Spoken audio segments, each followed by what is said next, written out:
Kila Jumamosi tunasikiliza ngome ya watoto, saa 2 kamili mpaka saa 4 asubuhi. Kila mtoto katika ulimwengu huu, na sisi ndo rafiki zake. Maisha ni safari, kwa pamoja tuungane. Watoto kwa wakubwa, sema Uncle Sammy huyo, tunampenda huyo.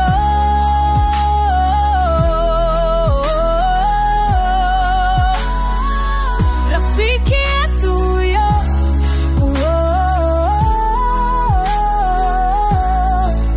kipindi bora cha watoto Morogoro.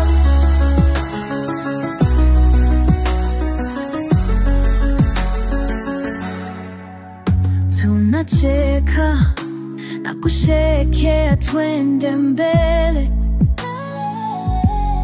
Kila ndoto yetu tunaandika kwa kielezo. Wazazi wetu pia wanatulea kwa upendo.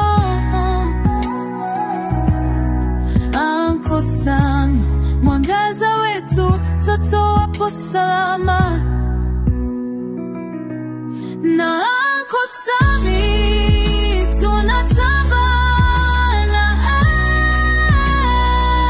watoto kwa wakubwa, sema Uncle Sammy huyo, tunampenda huyo.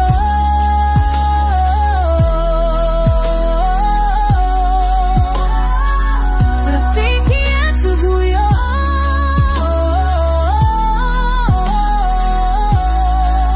kipindi bora cha watoto Morogoro.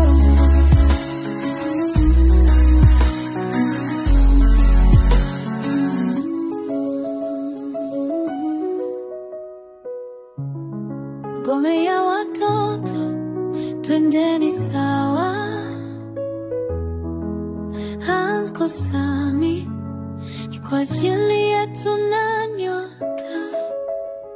Uncle Sam huyo, ndani ya ngome ya watoto 97.1 Arise FM Morogoro. Vipindi bora vya Tanzania najivunia Arise FM. Mungu wetu tunamuimbia kwa nyimbo bora Arise FM 97.1 Arise FM Morogoro namba 1 Arise FM 97.1 Arise FM Morogoro namba 1 Arise FM Arise FM. Kwa vipindi vizuri vyenye faraja, sikiliza Arise FM 97.1 Morogoro.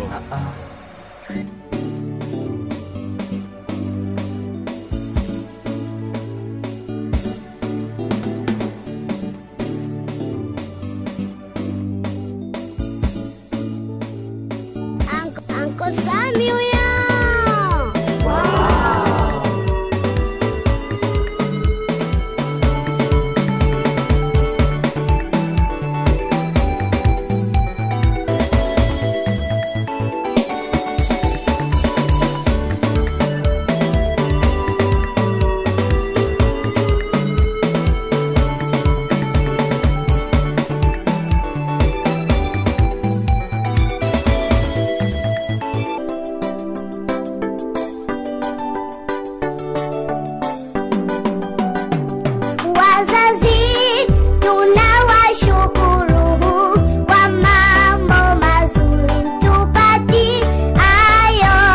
Okay, namna hiyo mambo ni mazuri kabisa. Malezi bora ambao tunakuwa tunawapatia watoto wetu wanakuwa wanayakumbuka sana hata atakapokuwa watu wazima.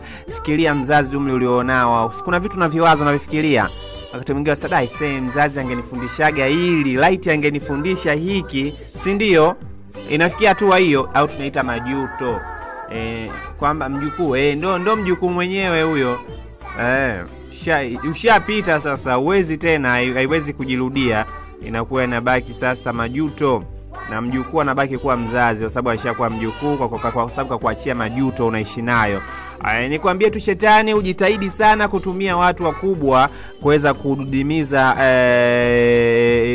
ulimwengu, lakini pia kuuharibu ulimwengu, kufanya mipango ya kishetani iweze kutimia hasa juu ya watoto. Kwa sababu mtoto bwana, moja ya watu ambao pia naogopa ni mtu mzima, eza mzazi mlezi akiambia acha hiyo anaacha, fanya hiki anafanya. Kwa hiyo wakati mwingine pia shetani anajua mimi pepo nikimvagaa mzazi mlezi hapa nikakaribu akatoto ni rahisi sana. Rahisi sana. We toto usiende shule, danganya. Haya ngoja nipige simu moja, mwanangu anaumwa. Kumbe basi tu vile pepo imekuvaa, haitaki pia mtoto wako aende shule. Pepo imekaa kule ikasema mimi pepo ngoja nimvagae huyu mzazi, atandike sana huyu mtoto. Mwisho wa siku ndio hivyo tena. Kesi jamani bwana, nimepiga hivi paka nimeumiza mtoto wangu. Sasa hapo pepo kashaka pembeni anacheka. Sasa jamani, nilikuwa na nini mimi? Ilikuwaje? Kilitokea nini hapa jamani? Vitu kama hivyo. Lakini pia nikwambia, mlee mtoto katika njia impasayo tu ndio ambayo itaweza kumuokoa, ambao pia tumeona kwamba kitabu kile cha Mithali 22 mstari wa 6, maandiko pia yanaeleza wazi, maandiko matakatifu yanaeleza wazi ya kwamba yakisisitiza juu ya malezi ya mtoto, jinsi ya kumlea katika njia impasayo, kwa kuwa hata iacha atakapokuwa ukubwa wake, uzee wake, uchikongwe wake. Nikwambie tu ukiendelea kumlea mtoto katika njia inayompasa, hata iacha atakapokuwa mtu mzima. Kumlea mtoto ni swala ambalo Mungu ameweka waziwazi, na hakuishia tu kuliweka mbele ya wazazi, bali alitoa pia na namna gani huyo mtoto anapaswa pia ujue. Kuna ile bwana, leeni watoto katika njia impasayo, afu kimya. Ipo hizo njia, zipo zipo ambazo pia zimewekwa kabisa. Nikwambie tu huwa kuna changamoto sana katika makuzi ama kumkuza mtoto na kufuata kile ambacho unakitaka wewe. Tunachokosea wazazi wengi, wanachokosea wazazi wengi kutotilia mkazo ama kuniseme kufanyaje, tumie lugha gani nyepesi, yani kukaza, yani kukaza bado ngumu, yani kuwa serious, yani kuwa serious na mtoto wako, yani ni kama unajua wazazi wa siku hizi sio kama sisi wazazi wa zamani. Yani kwamba wazazi wetu sisi wa zamani hawakuwa hivyo. Umetoka shule, lete daftari, inakaguliwa kuanzia tarehe hii tarehe. Unajua hasa zamani sisi wajanja wa zamani, naenda na vijana wenzako tu bwana, unajua mimi sijaenda shule lakini nataka mzazi wangu lazima akague daftari, naomba daftari yako niandike. Sasa unaigilizia. Sasa wewe unajikuta unaandika vitu vya nyuma, unaigiliza paka tarehe. Sasa tarehe unaandika labda tarehe ya jana, alafu wewe uliandika jana wenyewe, unakopi ulipoandika na tarehe ya jana unaiweka, alafu unasema nimetoka shule. We utachapwa sana. Ila watoto wa siku hizi sidhani kama wapo. Kwanza wanajulia wapi? Labda kama wasikia hapa kwamba kuna mambo kumbe ya kutokwenda shule. Tulikuwa tunaita gaba. Wenyewe na saa kudoji. Unajua kudoji na gaba ni vitu. Kudoji yani unaweza kaamua kutulia zako, kuchili tu, ukatulia tu home. Bwana huyu kadoji kwenda shule. Ila gaba, gaba acha bwana. Ina mambo mengi gaba. Yani gaba asubuhi unaamka kabisa, wa kwanza piga mswaki, osha uso, oga pale kidogo kama wa kuoga, kama ni mwenzangu na mimi, ile uso, miguu, mikono, paka mafuta yako mengi usoni, afu katikati kwenye kichwa mengi hapa. Piga paka pasi, unapiga paka pasi uniform. Begi unabeba baba. Na kuondoka na namba unawahi, unaenda kuwahi namba, unaondoka shule. Sasa wazazi, unajua wazazi bwana wanatofautiana shughuli zao. Kuna wengine wazazi ni nyumbani tu, kuna wengine kazini, Yaani ile akishaona maandalizi yale ya mtoto bize, haya uwai utafunga mlango, anasema amina. Wewe unaondoka, anavua uniform, analala. Kuna wengine bwana nyumbani muda wote yupo mzazi. Utafanyaje sasa? Sasa hapo changamoto. Eiza kwenye begi lile. Unaona hivi watoto naona mna mabegi makubwa. Yaani sisi ingekuwa enzi zetu ndio mabegi ya saizi tunayo. Mama. I say tungefai. Sasa zamani vimfuko vyenyewe vya Lambo. Hii nikisema mfuko wa Lambo watoto mnajua. Toto. Nani anajua mfuko wa Lambo mtoto? Wachache. Mfuko wa Lambo labda form 4, vijana form 4. Labda form 3 Lambo. Japo kwanza kwa uliitumia na ulikuwa bado hujajua kama inaitwa mfuko wa Lambo. Sasa hivi haipo. Ukionekana na huo yani wewe unakuwa kama vile mtoto mzuri, yani yani serikali ndio iwe Simba alafu unaenda kuzichezea zile shalobu zake, unavuta wewe Simba, wewe Simba, wewe Simba kolo, wewe Simba utopolo. Yani ndio hivyo, yani changamoto kitachokukuta usije ukanilaumu mimi. Kwa hiyo unakuta au kuna vimfuko vikubwa vinaitwa sport, mifuko ya sport. Mifuko fulani vya amazing sana. Juu unabinya gi. Alafu juu kamfagio kanachungulia. Sasa hivi kumfagio sina kwa mrefu. Unaweka hapa unakuwa unachungulia, unakita key, unafunga. Kwa hiyo watoto mtajua wapi? Wazee wangu wazee wenzangu kidogo wanafurahi tu, anacheka Uncle Sami bwana. Lakini hasa sisi ambao pia tulikuwepo kidogo ubabe huko mbele kidogo, ni daftari moja masomo yote. Daftari moja mfuko wa nyuma linakunjwa latiwa mfuko wa nyuma. Daftari hili mnashangaa watoto. Tumesoma na daftari moja na shule unaandika masomo yote na daftari ni moja hilo. Ni kugeuza tu katikati hapa ni maarifa ya jamii, katikati labda hisabati, huku English, huku Kiswahili, huku sijui nini. Sisi tulikuwa mpaka mastadi ya kazi yale, sijui mapishi. Ndio maana tunajua watu wa zamani wote tunajua kupika. Tumepika sana maandazi shule, tumechonga sana vinyago vile vya walimu. Walimu wamefaidi jamani. Zile stadi za kazi kwa zirudi.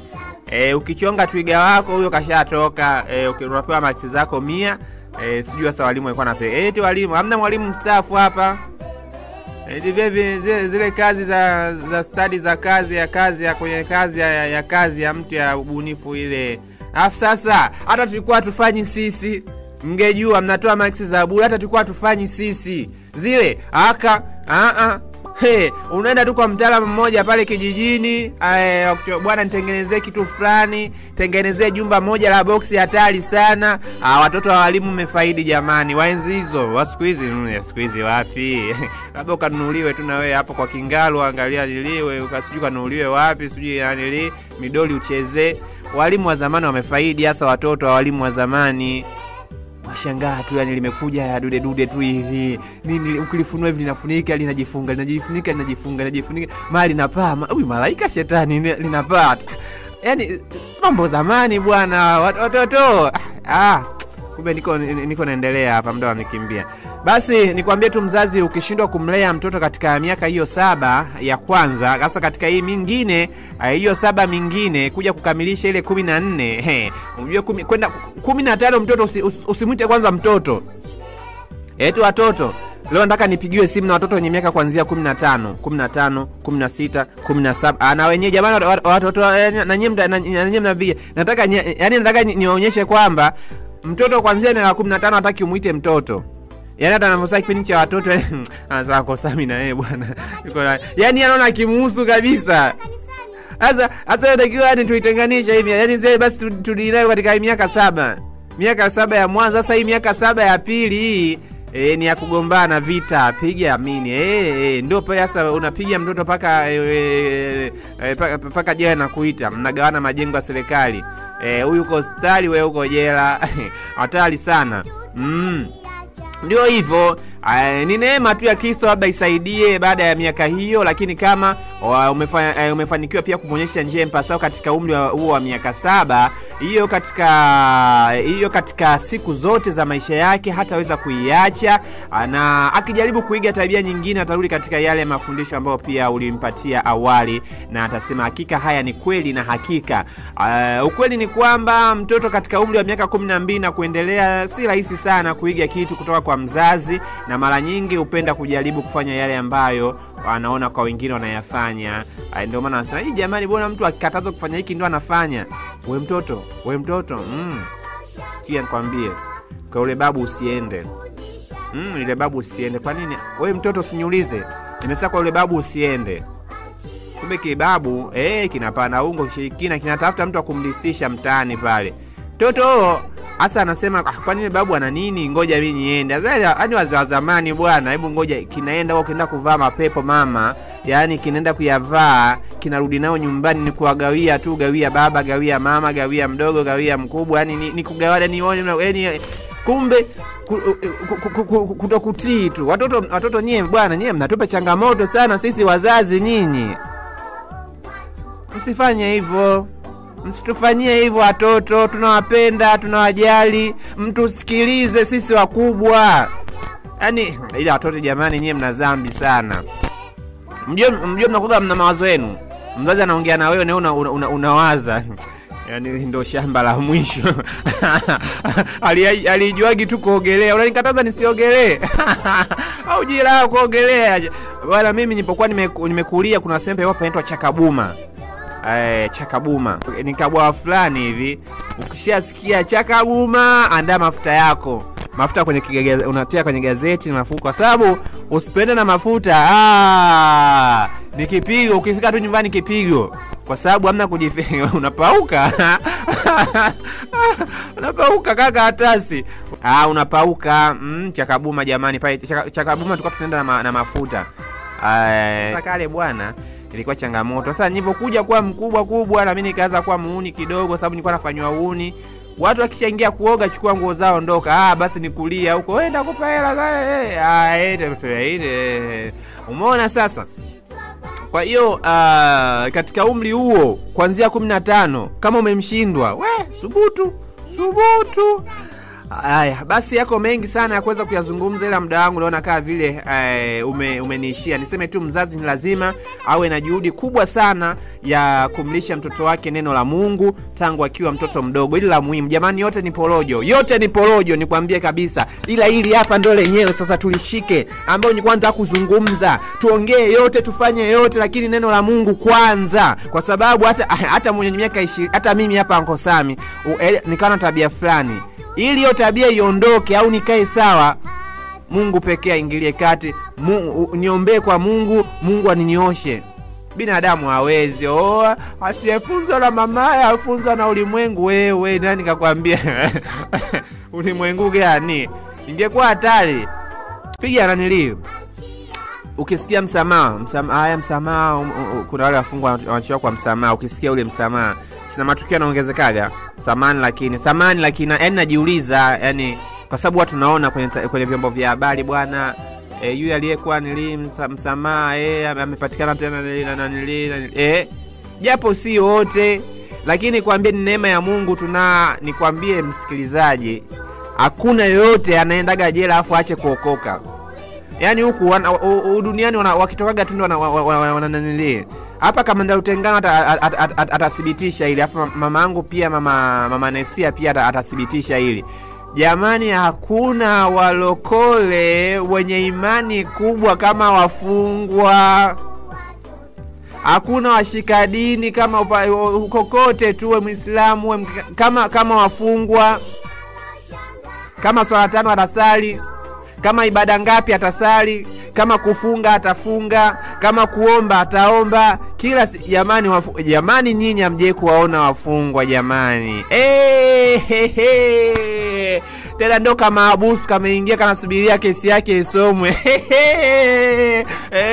Jamani, wewe hujai kukaona kanavyoomba, hujai kukaona kanavyosali jamani. Nyinyi lakini ngoja atoke. Afu niambie eti ulimwengu utamfunza. Hiyo ni kuigizia basi raia yaende. Hakimu mimi mtakatifu. Jamani sio mimi, sio wewe wapi akati umeniibia alizi yangu, umenikatia alizi yangu.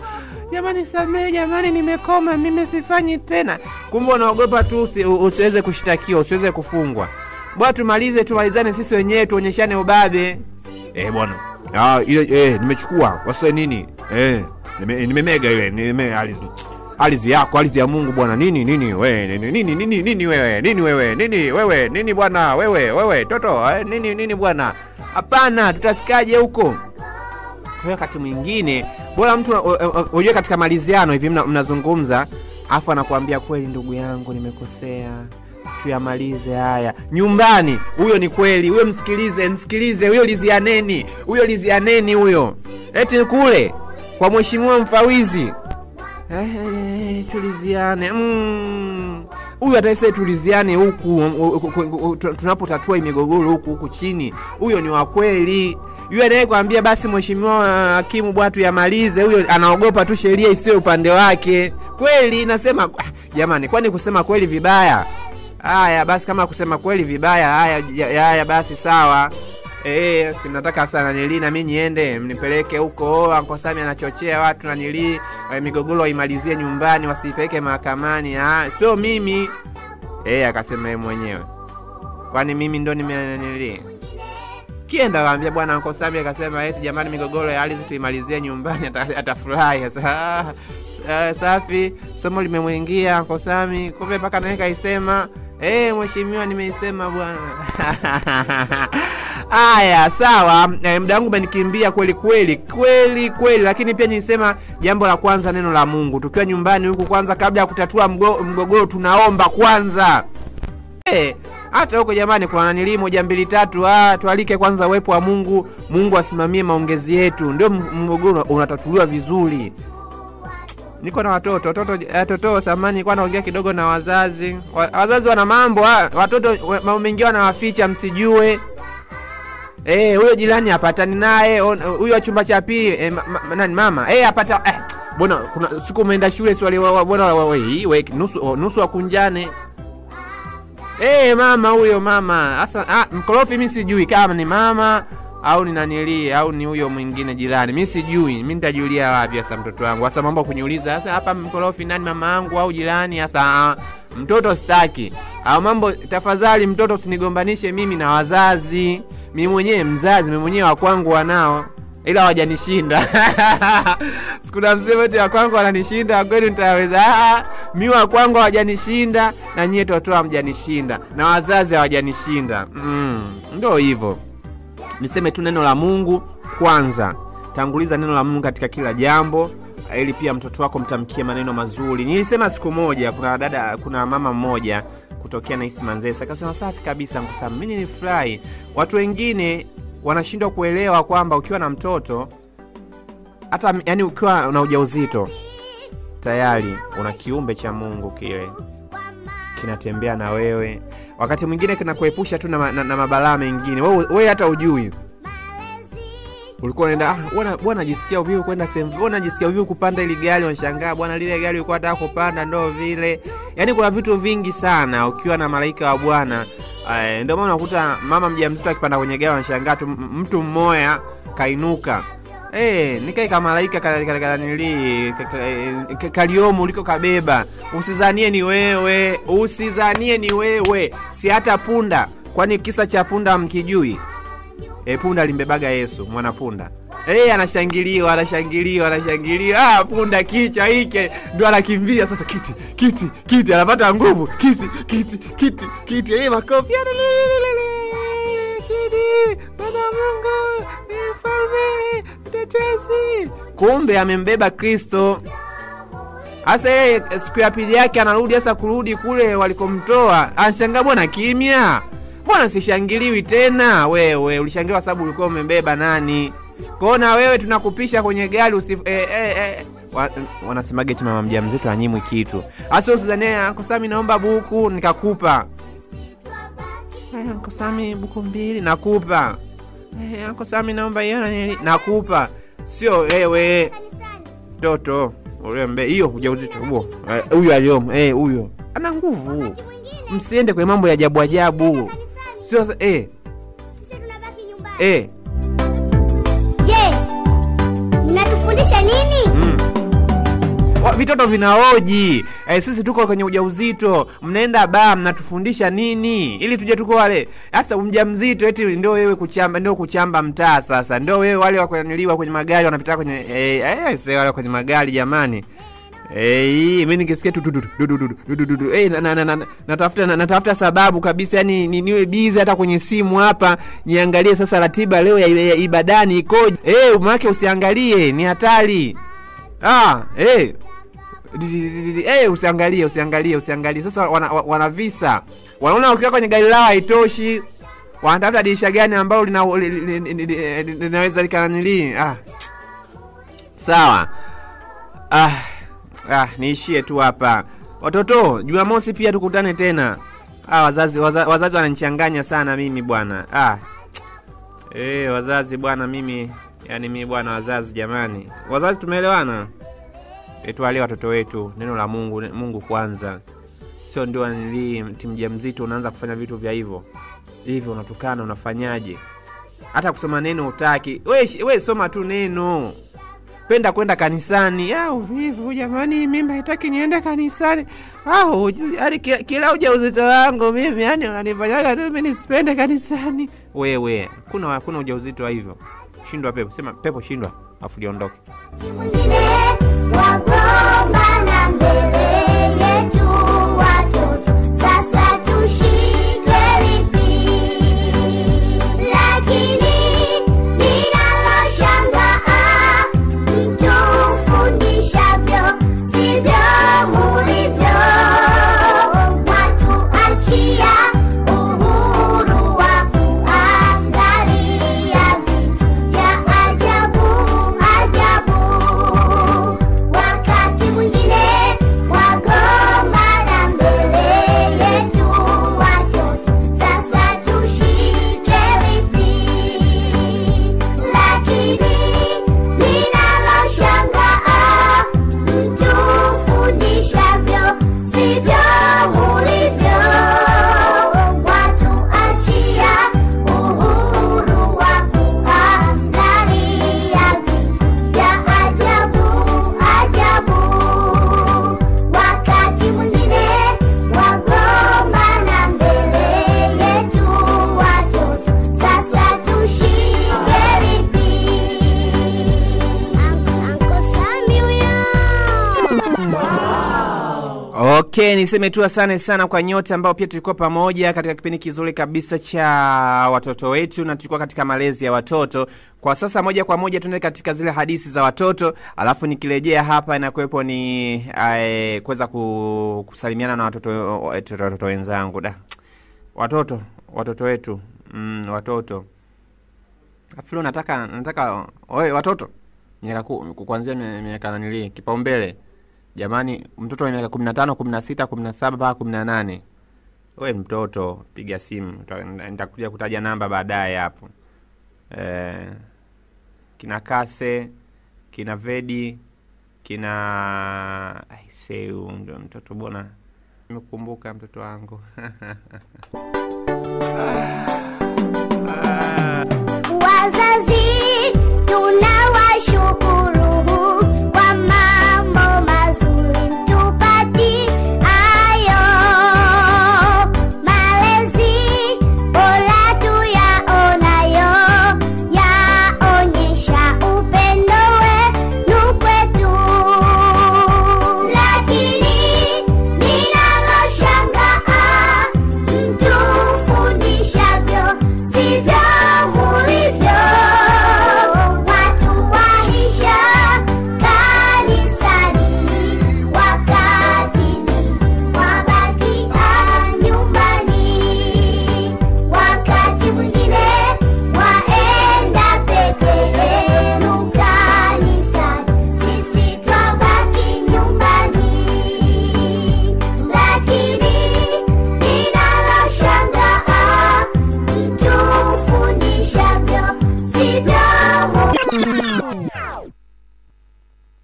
Simba mjinga.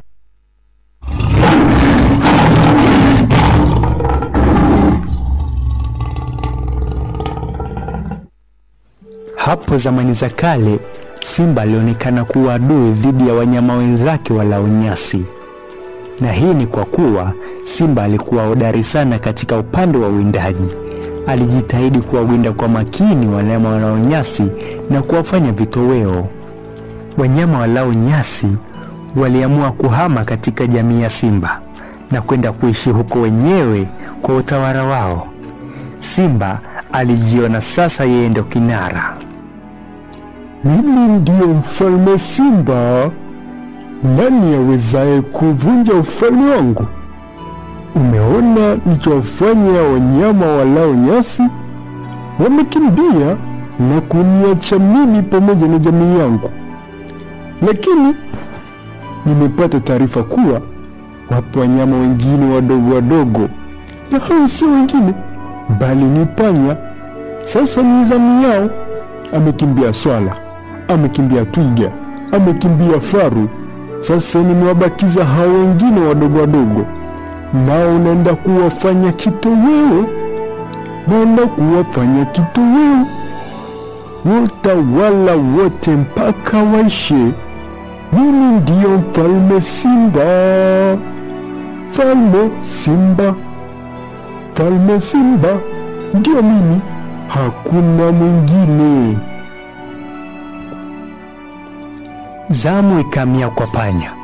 Wao walikuwa na uzao uliokuwa umejaa tere, kwa kuwa walikuwa wakizaana mara kwa mara na kufanya uzao wao kawa mkubwa sana.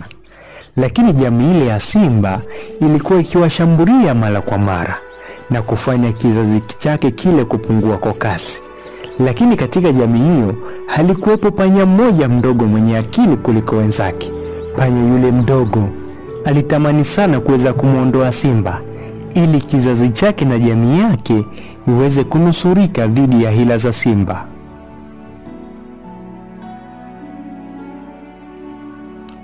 Huyu simba si mnyama mzuri kabisa.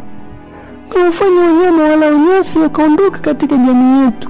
Tuliishi nao kwa upendo, tuliwazoea na walikuwa marafiki zetu. Kwa nini azidishe uhalifu huu? Haiwezekani. Mpaka leo kaingilia jamii yetu. Amekula mjomba kama shangazi, kama mama mdogo. Haiwezekani. Lazima nitafute njia ya kuweza kumuondoa simba huyu. Ama ikiwezekana asiweze kupata hata ugonjwa wa tumbo ambao utamsumbua sana katika maisha yake. Siwezi kukuridhia simba huyu kuendelea kuwala ndugu zangu. Hapana kabisa. Na wala sitamani niendelee. Nitatafuta njia yoyote. Na kitu gani nakifikiria? Nitazungumza na simba. Bila shaka yeye yule kuna kitu anapungukiwa katika kichwa chake. Nitaweza kumwadau simba na hakika nitafaulu.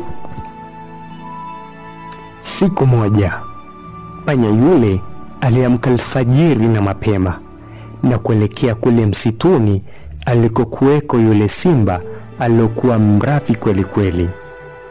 Hakika alijawa na ujasiri mkubwa kwenda kuzungumza na adui yake simba. Nimezoea kufuata nyama mbali huko. Leo naona ajabu. Nyama imejileta yenyewe nyumbani kwangu. Jambo la kufurahisha sana.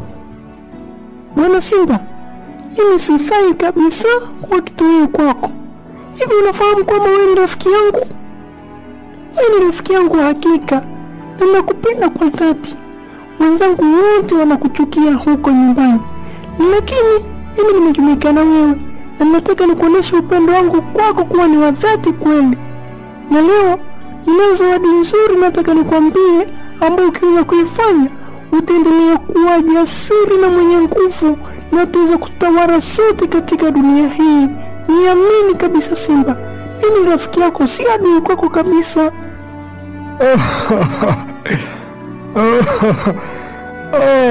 Hili jambo la furaha sana kwangu. Sikutegemea kama ningeweza kupata rafiki mzuri kutokana na nyinyi maadui zangu. Hili ni jambo la kufurahisha sana. Bila shaka utanisaidia, kwa sababu muda mwingine nakuwaga napata ugumu katika kuwapata mlipo. Mie ni mwepesi wa kujificha sana, kwa hiyo ukuta muda mwingine nashinda na njaa kwa sababu nakosa windo langu. Lakini kwa kuwa nimekupata wewe rafiki mzuri, najua kuwa watanielekeza wenzako walipo, na mimi nitaweza kula na kusaza. Hakika hili ni jambo zuri. Sasa leta wazo lako unalolitaka kutoka kwangu, lakini ukumbuke ahadi yako. Na mimi nikitaka windo, basi unabidi unisaidie unipeleke wenzako walipo, sawa? Bwana Simba, mimi nakushukuru sana. Nilikuwa siamini kama utaweza kunikubalia mimi kuwa rafiki yako. Kuna ile fulani ya majani. Hayo majani ndipo ukiweza kuyala utakuwa mfano wa hii dunia. Utatawala viumbe vyote vya hapa duniani. Niamini kabisa Simba. Hakika ukweli wangu utaweza kuona. Lakini sio hayo tu, bali utakuwa na nguvu nyingi kuwashinda wanyama wengine wote, mpaka na binadamu utaweza kuwashinda. Rafiki yangu Panya, hakika wewe ni rafiki mzuri, tena ni mkarimu sana kwangu. Sijawahi kuona rafiki wa namna yako. Ninafurahi sana kuwa na wewe. Sasa nipo tayari, twende unionyeshe hayo majani niweze kuyala mara moja, ili niweze kupata utukufu wa dunia hii, ili viumbe vyote viwe chini yangu na niwe na nguvu kuliko watu wote hapa duniani. Hatimaye panya yule aliambatana yeye pamoja na Simba. Panya yule mwenye akili alimpeleka Simba katika majani yaliyokuwa na sumu, naye Simba kwa kutaka utukufu aliyafakamia yale majani, na muda mfupi Simba alianza kuhisi maumivu ya tumbo. Nilijua nitapata utukufu. Nilijua nitakuwa na nguvu kuliko watu wote hapa duniani. Sasa naanza kuhisi maumivu ya tumbo. Kumbe huyu panya sio rafiki kabisa. Wala huyu panya nitaki maisha yangu kabisa. Na sasa tumbo linaniuma kweli. Sijui hata nifanyeje. Simba yule mjinga, baada ya kusumbuliwa na maumivu ya tumbo kwa muda mrefu, aliweza kufa. Hii ni kwa sababu alikuwa amekula majani yaliyokuwa na sumu kwa kufikiri kuwa atapata utukufu na heshima katika dunia. Kika furaha ilirudi kuwa kubwa kwa wanyama walao nyasi na jamii ya panya kwa kuweza kumuua adui yao Simba. Amani sasa imewajia, amani sasa imewajia. Tumemuua Simba, tumemuua Simba. Alijifanya jihuri, sasa hayupo. Tumerudi makwetu.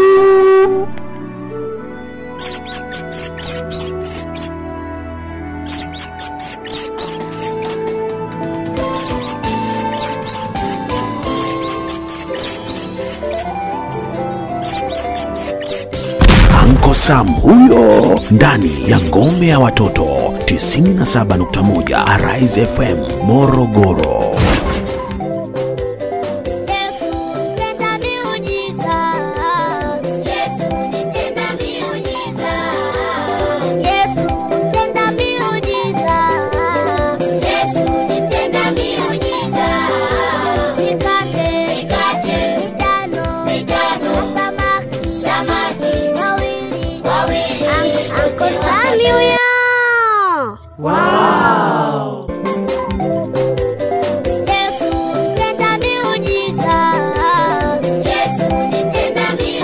Okay, unaambiwa Yesu mtenda miujiza, Yesu mtenda miujiza namna hiyo. Natamani sana kuweza kusikia toka kwako, si ndio? Umejifunza nini katika zile hadithi za watoto? Muda tunao. Zitatutosha watoto kuweza kuzungumza na kuambiana tumejifunza nini katika simulizi nzuri kabisa hiyo ya leo. Ni simulizi hadithi. Simba mjinga jamani. Yafaa nini kwa watu kama hawa? Wanafunzi wa Bwana Yesu. Aya, mimi nasubiria simu ya kwako mtoto. Lakini pia niseme tu asante kwa nyote ambao pia tuko pamoja. Asante sana kwa watoto wote ambao asante sana Sweet Bed kutoka maeneo ya Espa. Mungu akubariki sana Sweetie. Moja ya mabinti zangu ambao pia wamekuwa kiupiga mwingi sana. Wanaupiga mwingi. Asante sana pia kwa mtoto Nei kutoka maeneo ya Kasanga. Asante pia kwa mtoto Pamela kutoka maeneo ya Mindu. Okay, kuna mtoto katika line ya simu hapa. Toto, mambo? Halo? Katika line ya mambo? Poa. Mzima wewe? Mzima. Mambo mazuri? Nzuri. Mambo mazuri hapo kwa Yesu. Mambo mazuri? Mungu kwa Yesu. Safi kabisa. Naongea na mtoto nani toka wapi? Vladi kutoka Espa. Wewe Vladi. Wow, Vladi huyo. Wow. Uncle Sami huyo. Wow. Okay, Vladi, umesikiza hadithi? Ndio. Umejifunza nini mtoto wangu? Tuwe wakarimu. Tuwe wakarimu. Hapa aliyekuwa mkarimu nani hapa mtoto wangu? Toto. Na? Hapa aliyekuwa mkarimu nani? Ni panya, simba?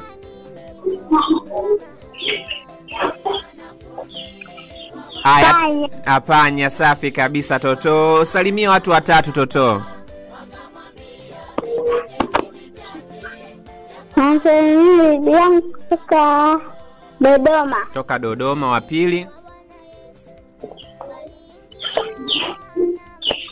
Nasalimia kutoka Njombe. Kutoka Njombe. Wa tatu?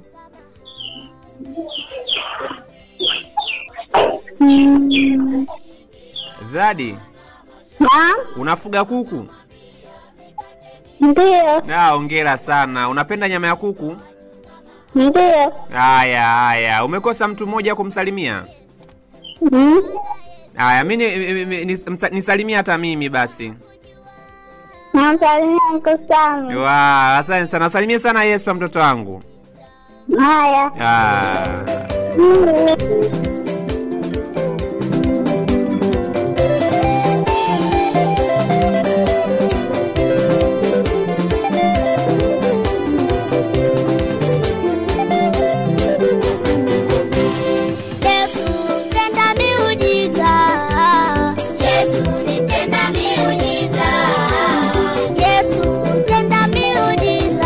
Ulipokuwa mtoto, labda wazazi wako ndio walikuwa watu wa kwanza kuwakimbilia ili kuwaomba ushauri.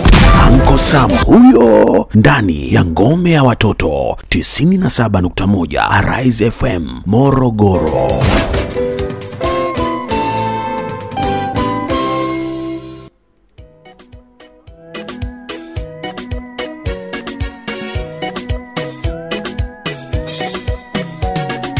Yesu alisema wacheni watoto waje kwangu, maana ufalme wa mbinguni ni wao, usiwazuie.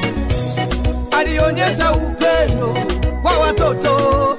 Okay, Yesu alisema hapa naimbaje? Yesu alisema Uncle Sami, wewe unataka kuchekesha watoto wakati hawana yani watoto walikuwa hata muda wa kucheka. Ngoja hapa. Cheni watoto waje kwangu. Hapo. Twende. Yesu alisema wacheni watoto waje kwangu, maana ufalme wa mbinguni. Tuachie wanaoimba bwana. Kwa sababu tafadhali sana tulia. Nitumie ujumbe wako mfupi alafu mimi nitausoma. Si ndio mtoto mzuri Toto? Mtoto mwenzio ni wa kwako, ndio maana wote watoto wangu ambao nasikia wote wangu.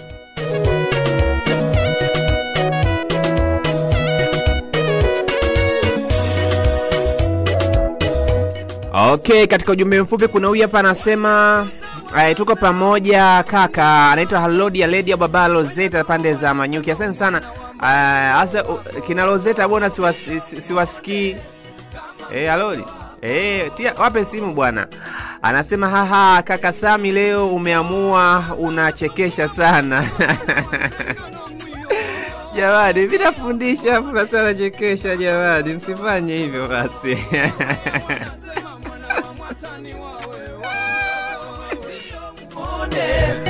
kama mtoto wako. Aisee, tunaambia nimeamua. Sasa nimeamua kufundisha. Mtoto wa mwenzio muone kama mtoto wako. Wachaga wanasema mwana wa mundu ni yopo. Mwana wa mundu kama mtoto wako. Mpaka nitaweza. Kama mtoto wako. Wachaga wanasema mwana wa mundu ni yopo. Mwenye yani hapa sema yani kakataja ila akutaja kwa laza vizuri. Mwana wa yani yeye kaiweka kavu sana. Mwana wa unyavo gwago. Kama mtoto wako. Leo tunasikia mengi leo. Ngoja tuanzie hapa. Mwanza wasukuma wanasema mwana wa nzenga no mwiyo. Mwana nzenga kama mtoto. Wala tuna kabila zao. Wahaya wanasema mwana wa mwatani wawe. Mwana mwatani wao. Hiyo rahisi. Kama mtoto wako. Waha wa Kigoma wanasema mwana. Mtoto mwenzio muone kama mtoto wako. Waha wa Kigoma wanasema mwana kumugezi ni uwawe. Mtoto mwenzio muone kama mtoto wako. Mwana wa sana. Chaga wanasema mwana wa mundu ni yopo. Mtoto mwenzio muone kama mtoto wako. Iringa wanasema mwana wa muyangoga. Mtoto mwenzio muone kama mtoto wako. Wasafa wanasema mwana wa wenje waho. Mtoto mwenzio muone kama mtoto wako. Mwanza wasukuma wanasema mwana wa nzenga no mwiyo. Aya bwana nzenga wiyo.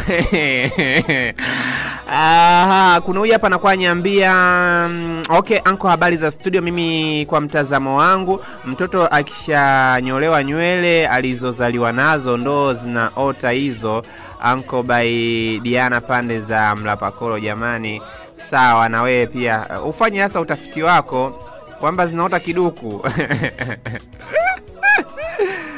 Haya, sawa. Anasema kweli kabisa anko, sisi watu wa zamani tunajua sana kupika. Bai mtu mfupi kutoka maeneo ya Kichangani. Mtu wa mkongwe. Mtu mfupi na mkongwe. Ya ukongwe kwani au mimi ndo siuelewi ukongwe.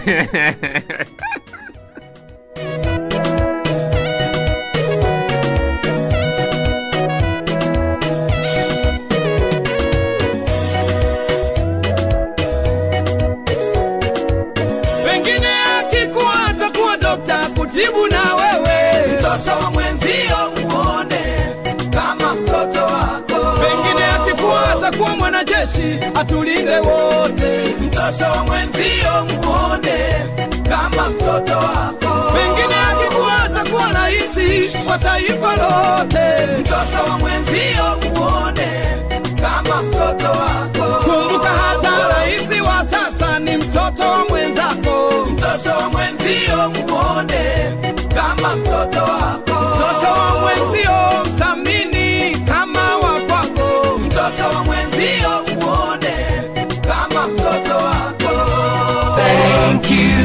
Thank you very much. Asante kwa kuicha.